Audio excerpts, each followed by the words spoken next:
రాష్ట్ర వ్యాప్తంగా చలి తీవ్రత పెరిగింది. హైదరాబాద్ను దట్టమైన పొగమంచు కమ్మేస్తోంది. దీంతో వాహనదారులు తీవ్ర ఇబ్బంది పడుతున్నారు. సిటీ శివార్లో కనిష్ట ఉష్ణోగ్రతలు నమోదవుతున్నాయి. చలికి వృద్ధులు, చిన్నపిల్లలు జాగ్రత్తగా ఉండాలని సూచిస్తున్నారు డాక్టర్లు.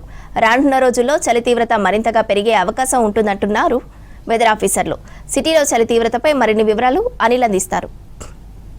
తెలంగాణ రాష్ట్ర వ్యాప్తంగా చలిగాలులు పెరుగుతున్నాయి. ఇటు అన్ని జిల్లాలతో పాటు హైదరాబాద్ నగరంలో కూడా ప్రతిరోజు లాగే కాకుండా గత 2 రోజుల్లాగా కూడా గణనీయంగా ఉష్ణోగ్రతలు పడిపోతున్నాయి. సో ప్రజెంట్ హైదరాబాద్ నగరంలో దాదాపు 15 డిగ్రీల కంటే తక్కువ ఉష్ణోగ్రతలు నమోదవుతున్నాయి.